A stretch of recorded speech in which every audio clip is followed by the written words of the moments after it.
Hello student, রীতি ক্লাসরুমে তোমাদের সবাইকে স্বাগত। আজকে তোমাদেরকে দেখাবো অষ্টম শ্রেণীর প্রথম পর্যায়ক্রমিক মূল্যায়ন থেকে ইতিহাস বিষয়ে মডেল কোশ্চেন নম্বর 5 ও 6 নম্বর সেটটি।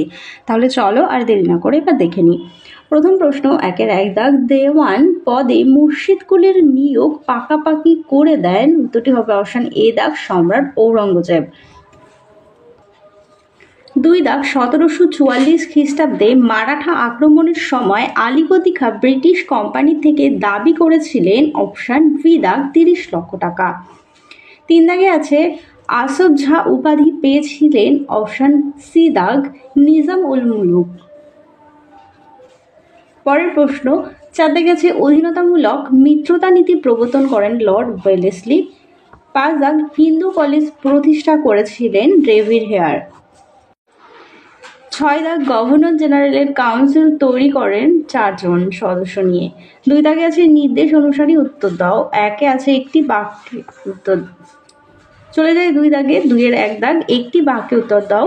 প্রেসিডেন্ট সন্ধি কাদের মধ্যে স্বাক্ষরিত হয়? উত্তরটি হবে 1802 খ্রিস্টাব্দে দ্বিতীয় বাজিরাও ইংরেজদের মধ্যে। 2 দাগে আছে বাংলার প্রথম স্বাধীন নবাব কে ছিলেন? মুর্শিদ কুলি খান। 3 দাগ, 1717 সালে রেগুলেটিং অ্যাক্ট চালু হয়েছিলেন। 4 দাগে বলেছে সত্য মিথ্যা লেখো। 1823 খ্রিস্টাব্দে রাজা রামমোহন রায় লর্ড আমহার্স্টকে চিঠি লিখে সংস্কৃত শিক্ষার বিরোধিতা করেছিলেন। এটি সত্য। দেখে নাও 3 দাগে নিচের যে কোনো দুটি প্রশ্নের উত্তর দাও। 1 দাগে আছে 1765 খ্রিস্টাব্দে এলাহাবাদের দুটি চুক্তি কি কি?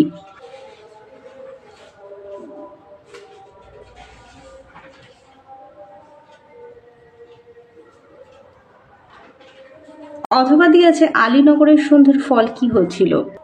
দেখে নাও। আলীনগরের সন্ধির ফলে ব্রিটিশ কোম্পানি পুনরায় তার বাণিজ্যিক অধিকারগুলো ফিরে পায় এবং বাংলার নবাব কোম্পানিকে ক্ষতিপূরণ প্রদান করে। 2 আছে কোম্পানি কলকাতার দুর্গ নির্মাণ এবং নিজেদের শিক্ষা ও মুদ্রা তৈরি করার ক্ষমতা লাভ করে। আর আলীনগরের সন্ধি প্রকৃতপক্ষে ব্রিটিশ কোম্পানির পক্ষে সুবিধাজনক হলেও বাংলার নবাবের পক্ষে অপমানজনক ছিল। 2 দাগে আছে শ্রীরঙ্গপত্তনের সন্ধি কবে কাদের মধ্যে হয়েছিল? 1792 খ্রিস্টাব্দে টিপু সুলতান ও ইংরেজদের মধ্যে। 3 দাগে আছে 10 সালা বন্দোবস্ত চালু হয় কেন? লর্ড কর্নওয়ালিস 1789 খ্রিস্টাব্দে 10ই ফেব্রুয়ারি বাংলা ও বিহার এবং 1790 খ্রিস্টাব্দে উড়িষ্যার রাজস্ব আদায়ের ক্ষেত্রে জমিদারদের সঙ্গে 10 বছরের জন্য ভূমি বন্দোবস্ত করেছিলেন। একে 10 সালা বন্দোবস্ত বলা হয়। কোম্পানির পরিচালক সভার অনুমতি পেলে 10 সালা বন্দোবস্তকেই চিরস্থায়ী করা হবে, এই ঘোষণাও করা হয়েছিল। এরপরে দেখো অথবা দিয়ে আছে কত সালে কে বাংলার নদী পথগুলি জারি করেন? উত্তরটি হবে 1764 খ্রিস্টাব্দে জেমস রেনেল। চলে যাই 4 দাগে, নিজের প্রশ্নগুলোর উত্তর দাও। 1 দাগে আছে দ্বৈত শাসন ব্যবস্থা বলতে কি বোঝো? বাংলার দ্বৈত শাসন ব্যবস্থার প্রবর্তক ছিলেন লর্ড ক্লাইভ। 1765 খ্রিস্টাব্দে ইংরেজ ইস্ট দেখো বাংলার দ্বৈত শাসন ব্যবস্থার প্রবর্তন ছিলেন লর্ড ক্লাইভ। 1765 খ্রিস্টাব্দে ইংরেজ ইস্ট ইন্ডিয়া কোম্পানির মুঘল সম্রাট দ্বিতীয় শাহ আলমের কাছ থেকে বাংলা প্রদেশের দেওয়ানি লাভ করার ফলে বাংলায় যে নতুন শাসন ব্যবস্থার সূচনা হয় তাকে দ্বৈত শাসন ব্যবস্থা বলা হয়। অথবা দিয়েছে ফারুকশাহের ফরমানের গুরুত্ব আলোচনা করো। 1717 খ্রিস্টাব্দে মুঘল সম্রাট ফারুকশাহের ব্রিটিশ ইস্ট ইন্ডিয়া কোম্পানির মধ্যে যে আদেশ এবং ফরমান জারি করেছিলেন তা ভারতের ইতিহাসে খুবই গুরুত্বপূর্ণ ছিল। গুরুত্ব দেখো, বাংলার অবাধে বাণিজ্য করা। ফারুকশাহের ফরমানের জন্য ব্রিটিশ কোম্পানির বাংলায় অবাধে বাণিজ্য করার পথ খুলে গিয়েছিল। 2 বাংলার ক্ষমতা দখলের প্রথমে রচনা। ফারুকশাহের ফরমান লাভ করার ফলে বাংলার নবাবদের সঙ্গে ব্রিটিশ কোম্পানির অর্থনৈতিক ও রাজনৈতিক সংঘাত শুরু হয় এবং ইংরেজরা ক্রমে বাংলার শাসন ক্ষমতা দখল করে। 2 দাগে আছে কলকাতায় এশিয়াটিক সোসাইটির প্রতিষ্ঠার লক্ষ্য কি ছিল? এশিয়াটিক সোসাইটি প্রতিষ্ঠার উদ্দেশ্য ছিল ভারতের প্রাচীন সভ্যতার চর্চা করা। ভারতের প্রাচীন সভ্যতার চর্চা করার জন্য তিনি এশিয়াটিক সোসাইটি প্রতিষ্ঠা করেছিলেন। আর দুই হচ্ছে ভারতীয় সাহিত্যের ইংরাজি অনুবাদ করা। তিনি ভারতীয় সাহিত্যকে আধুনিক ইংরাজি ভাষায় অনুবাদ করতে চেয়েছিলেন। তিনি বিশ্বাস করতেন যে এর ফলে ভারতীয় শিক্ষিত সম্প্রদায়ের সঙ্গে ব্রিটিশদের সম্পর্ক দৃঢ় হবে। পরের প্রশ্ন অথবা দিয়ে দেখো, কোম্পানির সিপাহী বাহিনী বলতে কি বোঝো? ব্রিটিশ ইস্ট ইন্ডিয়া কোম্পানি ভারতে ঔপনিবেশিক সাম্রাজ্য প্রতিষ্ঠা ও রক্ষার জন্য যে সেনাবাহিনী গঠন করেছিল তাকে কোম্পানির সেনাবাহিনী বলা হয়। ব্রিটিশ কোম্পানি প্রথম থেকেই স্থায়ী সেনাবাহিনী গঠনের উদ্যোগ নিয়েছিল। কোম্পানি মুঘল আমলের প্রথা অনুসরণ করে নিজেদের সেনাবাহিনী বা সিপাহী বাহিনী তৈরি করেছিল। এই সিপাহী বাহিনীতে ইংরেজ ও অন্যান্য ইউরোপীয় ছাড়াও ভারতীয়দের নেওয়া হতো। উত্তর ভারতে কৃষকদের সেনাবাহিনীতে নিয়োগ করা হতো। ঔপনিবেশিক শাসনের শুরুতেই জাতপাতের ধারাকেও বিরোধিতা না করার ফলে উচ্চ বর্ণের ব্রাহ্মণ, রাজপুত, কৃষকরা সহজেই সেনাবাহিনীতে জায়গা করে নিয়েছিল।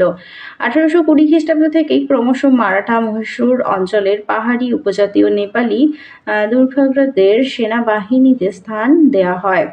ঔপনিবেশিক শাসনের অন্যতম হাতিয়ার হিসেবে সিপাহী বাহিনী ছিল গুরুত্বপূর্ণ। 1880 খ্রিস্টাব্দে ব্রিটিশ কোম্পানির সেনাবাহিনীতে প্রায় 2,50,000 সিপাহী ছিল। মধ্যে মোট রাজস্বের 40% ব্যয় করা হতো। 5-1 পলাশী ও বক্সারের যুদ্ধের মধ্যে কোনটি ব্রিটিশ কোম্পানির ভারতে ক্ষমতা বিস্তারের জন্য বেশি গুরুত্বপূর্ণ ছিল?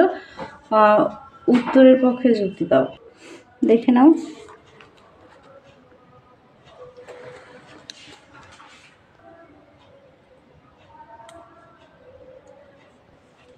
পরের প্রশ্ন অথবা দিয়েছে, মীর কাসিমের সঙ্গে ব্রিটিশ কোম্পানির বিরোধের কারণগুলো লেখো। আর এই প্রসঙ্গে বাংলার দ্বৈত শাসন ব্যবস্থার প্রভাব কি হয়েছিল? দেখে নাও।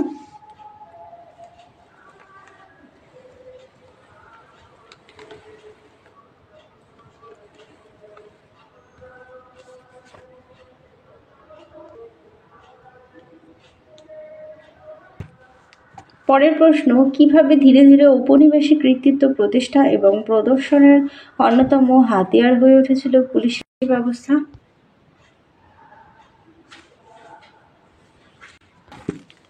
এরপরে অথবা দিয়ে আছে, ভারতে পাশ্চাত্য শিক্ষার প্রসারে খ্রিস্টান মিশনারিদের অবদান আলোচনা করো।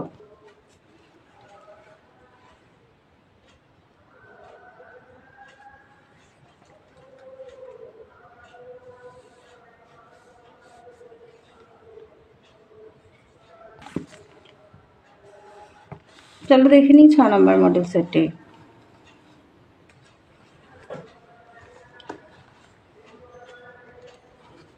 এক দাগ, আহমদ শাহ আবদালি ছিলেন একজন আফগান।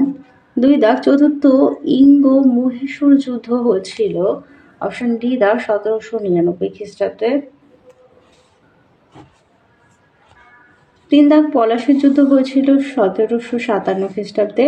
4 দাগ, পন্ডিচেরির ফরাসি গভর্নর জেনারেল ছিলেন দুপ্লে। 5 দাগ, 1793 খ্রিস্টাব্দে চালু হয়েছিল চিরস্থায়ী বন্দোবস্ত। 6 দাগ, বাংলার নদীপথগুলো জারি করে রেনেল মোট মানচিত্র তৈরি করেছিলেন 16টি। 2 এর 1 দাগ, বেমানান শব্দটি হচ্ছে বাংলা, বিহার, সিন্ধু প্রদেশ, উড়িষ্যা, এখানে সিন্ধু প্রদেশ, এটা আলাদা। 2 দাগ আছে, সত্য মিথ্যা লেখো। 1764 খ্রিস্টাব্দে বক্সারের যুদ্ধ হয়েছিল, সত্য। শূন্যস্থান পূরণ। মুর্শিদাবাদের রাজনীতি এবং অর্থনীতিতে বণিকদের বেশ প্রভাব ছিল, এদের বণিক রাজা বলা হতো। শূন্যস্থান পূরণ। কলকাতার হিন্দু কলেজ প্রতিষ্ঠিত হয়েছিল 1817 খ্রিস্টাব্দে। 3 আছে, 2-3টা বাক্যে নিচে প্রশ্নগুলোর উত্তর দাও। ব্রিটিশ প্রেসিডেন্সি ব্যবস্থা কাকে বলে?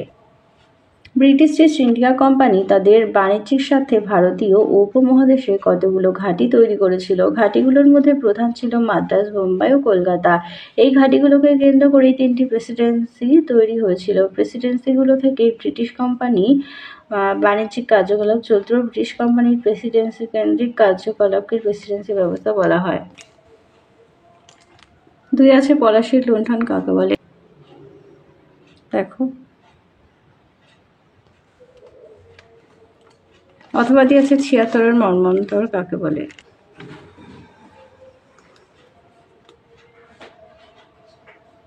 চলে যায় ৪ দাগে। ৪টা অন্ধকূপ হত্যা সম্পর্কে কি জানো? পরের প্রশ্ন কোম্পানির সিপাহী বাহিনী বলতে কি বোঝো?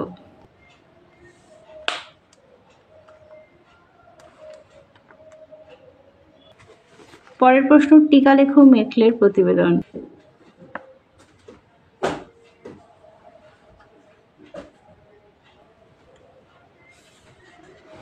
চলে যাই ৫ দাগে। ৫-১ ভারতের ব্রিটিশ কোম্পানির আধিপত্য বিস্তারের ক্ষেত্রে অধীনতামূলক মিত্রতা নীতি থেকে শর্তবিলোপ নীতিতে বিবর্তন কিভাবে ব্যাখ্যা করবে?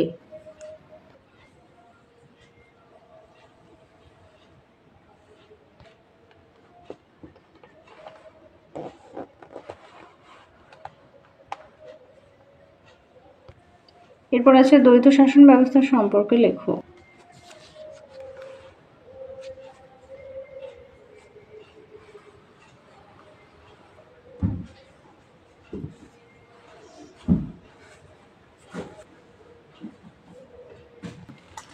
পরের প্রশ্ন কোম্পানির শাসনের সঙ্গে জমি জারিপের সম্পর্ক কি ছিল? ইজারাদারি বন্দোবস্ত চালু করা ও তা তুলে দেওয়ার পেছনে কি কি যুক্তি ছিল?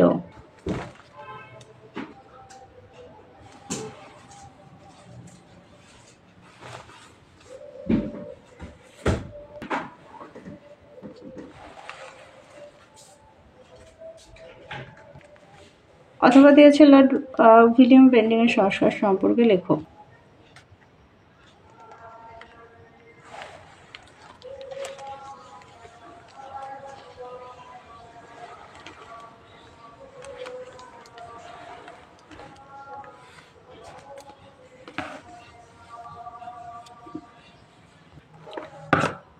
তাহলে তোমাদের ৬ নম্বর পর্যন্ত মডেল সেটটি সমাধান করে দিলাম। ভিডিওটা ভালো লাগলে অবশ্যই লাইক করো। আবার দেখা হচ্ছে পরবর্তী আরেকটি ভিডিওতে।